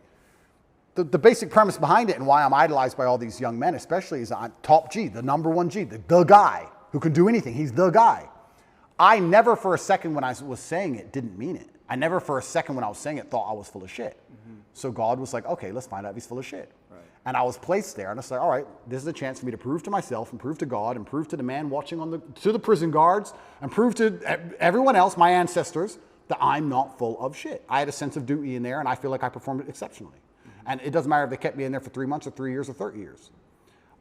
I have to perform. That's who I am. And I will default to rationalizing, as you said, whatever it takes. I will come up with any rationale and I will say it in any way which is interesting and engaging and convincing enough to the outside world and to myself to install it in my brain that allows me to compete. That's just what I'm going to do because I don't want to lose anything ever. Yeah. And life, perhaps if we want to extrapolate this out, perhaps God's trying to break all of us. Maybe life is a big competition of who breaks last. I would actually argue, and I said this before, that the number one indicator of a man's success is his ability to deal with stress. I don't think it's IQ. I don't think it's physical capability. I don't think it's anything. If you take a man who can deal with a bunch of stress, he's going to be more successful than a man who can deal with less stress. How much stress you can put up with has a direct correlation to the kind of life you're going to live. Most people who want my life don't have my life because they couldn't handle my life. Yeah. That's why. They go, I want to be like Tate. I want fast cars and private jets and all these girls and all these kids and all blah, blah, blah. But they couldn't handle it. They couldn't deal with the pressure of it, which is why they'll never get there. Because even if they get anywhere near it, they'll have a mental breakdown. Right. So how big your life is and how successful you are in the physical realm is directly linked to how much stress you can deal with. And perhaps God's trying to break all of us. And he's trying to find all of our limits. I think most people at home watching this probably have something going on in their mind right now or something going on in their lives that might break them. Yeah. To me, it would be nothing. To them, it's a big deal. Yeah. So God's out here to break all of us, and I want to be the guy who breaks last. Well, maybe he's trying to make us stronger, give us tests to help us evolve, to help us grow, to help us know him more. Absolutely. So let's assume that's what God is doing. Mm-hmm. To a degree, he's trying to see where all of us would break. You have two responses to that. You can either be intimidated by the fact that God is out there trying to make your life difficult, or you can be excited by the idea of it and saying, this is my chance to prove myself to God. Right. Which is what I was saying earlier on at the very beginning of our podcast, why I've adopted the mindset where struggle is semi-exciting to me. Yeah. God is out here trying to ask me questions or put me through scenarios where I get to prove myself to him, and perhaps that's why all the bad things happen. Maybe that's why that girl left you. Maybe that's why he made you love her so much so that she could break your heart and fuck your best friend on purpose so that to see how close you could come to breaking. Maybe that's what it's all about. Maybe that's the fun of it. The mantra that I use is, yes, thank you. Whatever comes, yes, thank you. And yes is an acceptance to God, and thank you is gratitude for what's happening. And that mindset is a kind of surrender to God's will. Yeah. Do you struggle between, your will is very strong. Yeah. And I can feel the place where you like to impose your will in the world. Yeah. So your will versus God's will. Well, he'll win. Are you in a fight with God on some level, like not literally, but unconsciously, between His will and your will? No, I think I am doing His will. I think I am doing His will, which is what it takes to be truly successful in the world. I do believe that the moral arc of the universe does bend towards truth. And that's not my saying. I think that's Martin Luther King's. But I think that it bends towards truth and justice in the end. I think that the battles we are currently fighting in society, which look hopeless, in the end can be won. And I feel like I am doing His will by standing up and telling the truth. I think I'd have to be a complete coward of a man to end up having all of the masculine youth of a planet paying attention to every word I say, and then say, oh, but if I tell them good things, if I help them and help the world by extension, I might get in trouble. That'd make me a bitch, and that's not who I am. So I think if you give any man worth his salt that degree of power and influence and responsibility, he's going to stand up and say, okay, this is how you should live as a man, and this is how you can make the world a better place, unless he's afraid of the repercussions by the evil people, by the people who are on the other side who are genuinely evil and satanic, who are out to destroy good and truth. And I'm not a coward. I've never seen myself as a coward. And in fact, we don't talk about vulnerability. The number one thing I could never exist as is a coward. I think you want to talk about my biggest fear. It would be knowing I'm a coward, seeing myself as a coward, and being very realistic and knowing I was actually a coward. I couldn't accept that because I feel like I would be disappointing all of my ancestors and God, and I would have been full of shit all the time I was talking. Now I'm a fake. Now I'm a liar. And I'm none of those things. When I say to the camera and I sit here and talk about depression not being real, I mean what I say because I've lived enough shit to tell you that if depression was real, I would have been depressed. And people know that, which is why they listen to me in the first place. I would hate to look in the mirror and know I acted like a coward on that scenario. I can't be that person. So courage is the highest virtue, I think. You think so? Courage, love. Well, I like to think of myself as a man with plenty of love in his life and a very loving man. I also like to think of myself as an extremely brave person. I've never been a coward. And even just the idea of being a coward is enough to motivate me to do nearly anything. So if you were to try and, here we go, vulnerability. If you were to try and manipulate me, how could you manipulate Andrew Tate, one of the smartest people on the face of the planet? Well, you would have to try and convince him that it was the only brave act. That's how I could be manipulated. Now, I allow manipulation to find out where my enemy wants me to go, use my mind to break the trap, punish the perpetrators. I will allow them to manipulate me, and at the end of their attempt, I will decide whether I agree with their attempt or I destroy their attempt. But that would give you the best possible chance. And I give you a perfect example of it. COVID, when on day one, when everyone got locked in their houses and they were talking about Italian hospitals being full and people were dying on the street in China, when everyone believed because it was brand new, day one, me and Tristan decided to fly to Sweden and just run around in nightclubs because it's the only open country. Did we do that because we have medical expertise? Did we do that because we were guaranteed to not get sick? Did we do that because we knew something other people didn't? No, it was the brave choice. The brave choice is to go do something reckless. We might all die. Let's die in a nightclub in Sweden instead of dying in our house. So we always have chosen and defaulted to the brave choice. And part of me, maybe when we talk about excitement, I love when God or life or the universe or whatever you want to call it gives me a chance to be brave. I love when he gives me an opportunity. Here's your chance to be brave, Andrew. Here is your chance to show you are that guy. Here's your chance to have another story where everyone else would have failed, you would have succeeded. Here is your chance to win. I love that because, it's easy to fly around on private jets and stay in 5-star hotels with a bunch of beautiful women and drive Bugattis around. Cool. But where's the point where I get to actually prove I mean every word I say? So God gave it to me. So yes, thank you. I agree. We agree. Thank you. And if God decides I have to go back, then the best mental model I can have is not, The Romanian system of justice is unfair. It's corrupt. I got too big. The Matrix got me. No, the best mental model is God wants me to learn something here. And he's going to teach me that through suffering. He's going to make this difficult, and he's going to make me feel pain, and he's going to make this as hard as he decides it needs to be, so that I can sit here and learn things. So I'm going to go and sit with my cockroach friends, and I'm going to learn. I already learned things. I can tell you a bunch of things I learned. Even physical things. I would hunt cockroaches in the dark. At night. I would stand to kill them. I'd stand near the wall and I'd measure out a palm strike directly, exact measurement, so I didn't hurt my elbow or my hand, to the wall. And I'd just sit and just wait. And I'd hear them crawling. And in nearly pitch black, I could hear one in front of me. Bam! I got to the point where I could kill them. Ninja for real.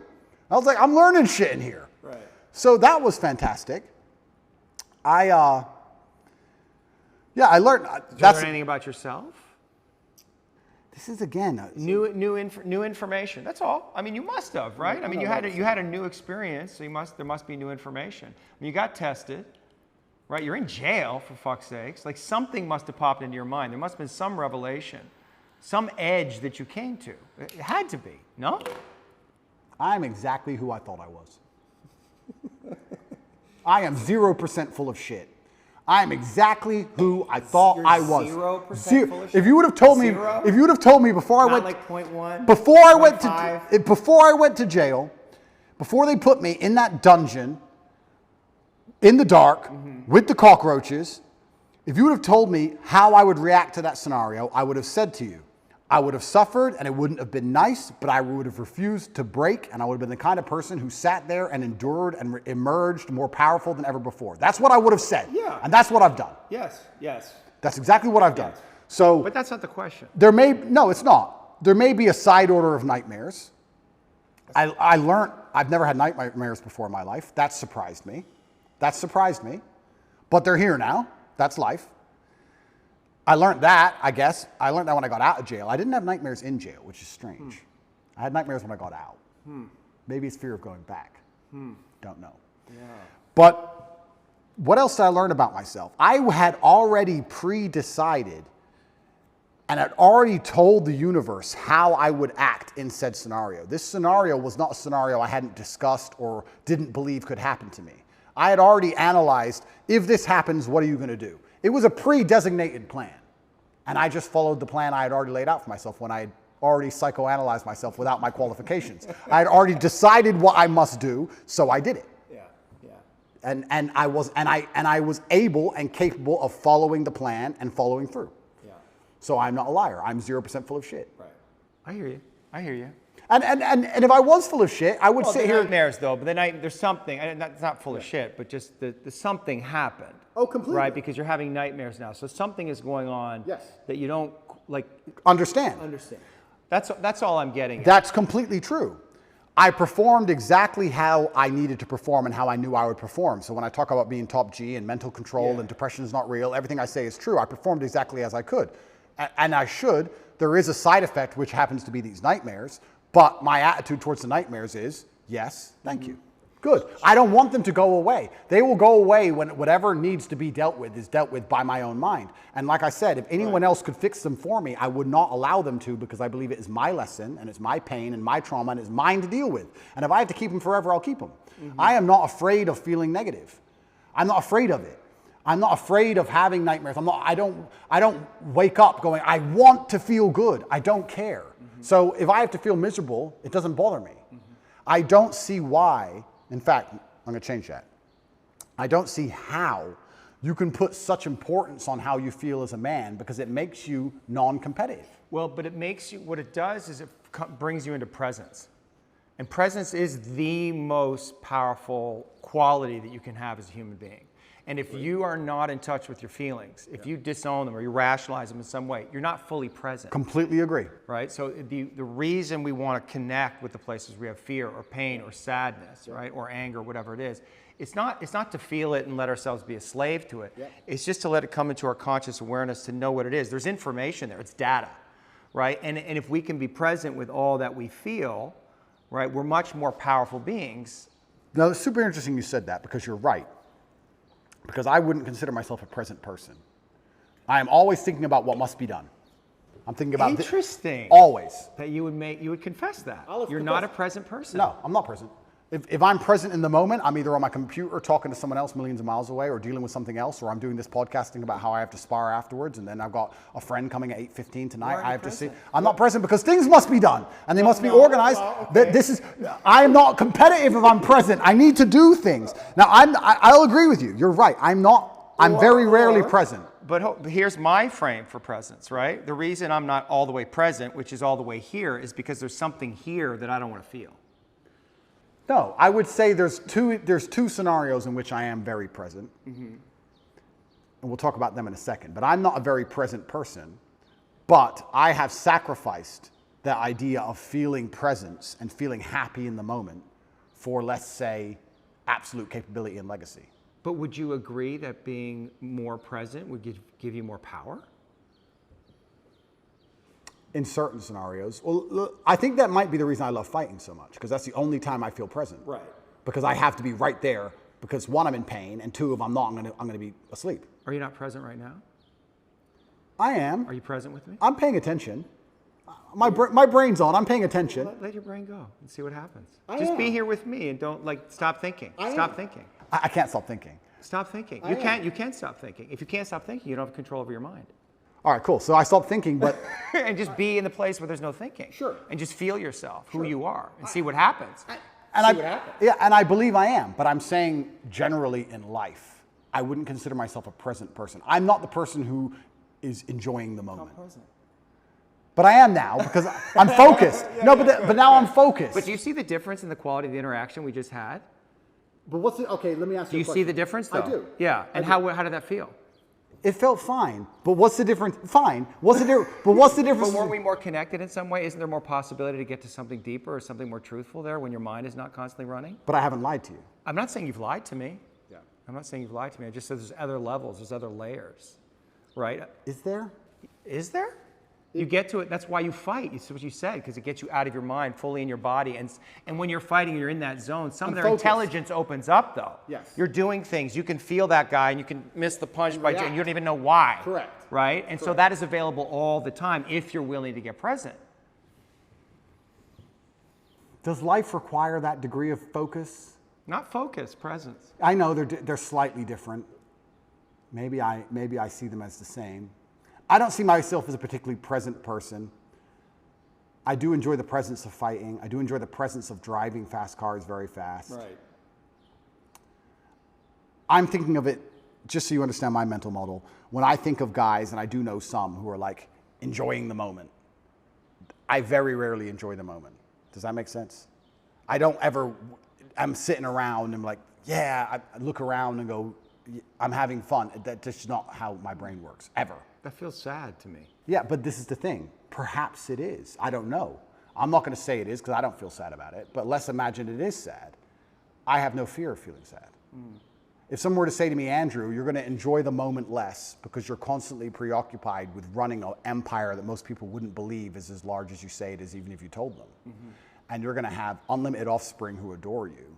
And you're going to have unlimited female interaction from women who truly would die for you.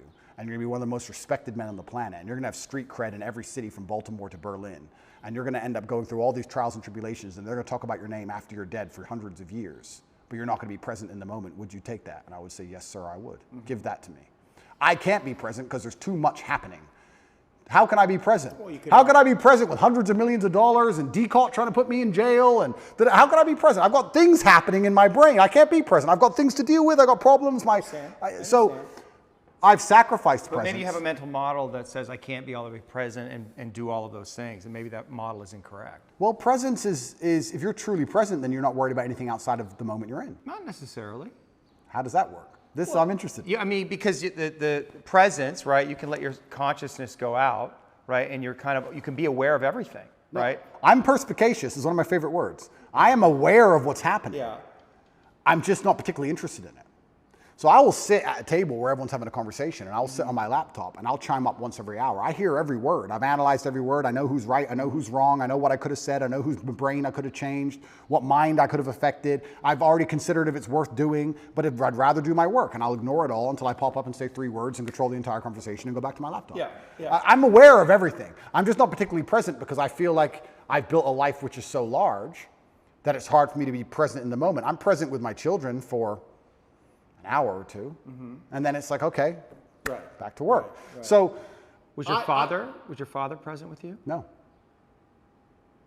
But I don't think. But then this again. I'm just saying, as a psychotherapist, when somebody said that, you said that he wasn't present with you. That must have been. That didn't bother me at all. It didn't bother you? No. He had things to do. He's a full-grown man. I mean, we could talk about the haircut tweet, but I didn't understand, your history that you were raised by a single mother. Your father wasn't around. Yeah. So you'd see him once a year? About that, yeah. When we lived in America up to the age of 11, I saw him more often, once or twice a month maybe, and then... When did they split? I was 10 when they left. But I always understood he's very busy and has a lot to do. So I never... Can you see how the boy might interpret that as my father doesn't care about me? No. You can see how, I understand you sitting here right now, but you understand like a little boy. I think a little boy might think, where's daddy? I want daddy. I'm here alone with mom. And he might be right because some fathers may not care. But my father did care. Right. He was just very busy. But it must have been confusing for you. No. Not for the little boy? No. Like bring. I'm being honest. I'm being honest.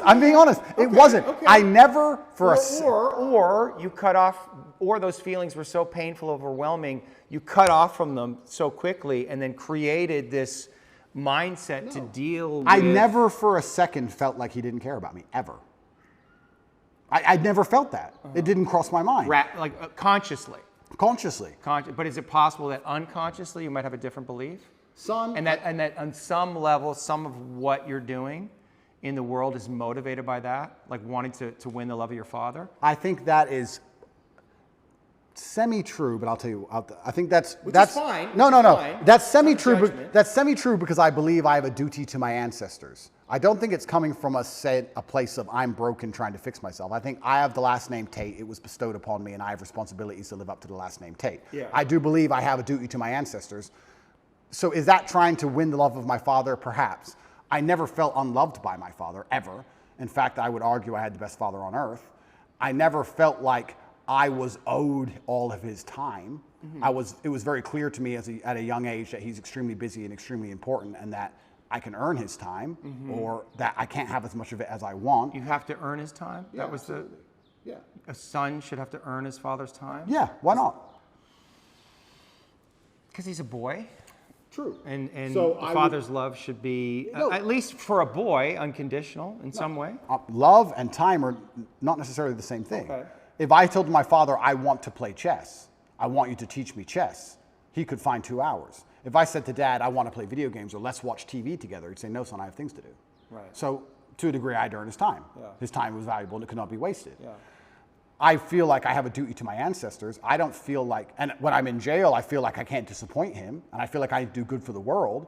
I don't think this is me being some kind of broken secret. This is where we're going to disagree. You're going to think I'm some broken child inside or something. Okay. Well, the inner child, or I'm guessing, but. Well, yes, inner child. Okay, Yeah. I don't think it's anything to do with that. An inner child? I think it's duty. I think I have duty and I have honor. Yeah, I understand you have duty as a man, but that doesn't mean the inner child is not there. And I guess that's if the inner child has been disowned in some way, or his feelings have been relegated to the unconscious, like that's impacting you, that's affecting you, and knowing what those feelings are and how they impacted you, I think, would be important information for you.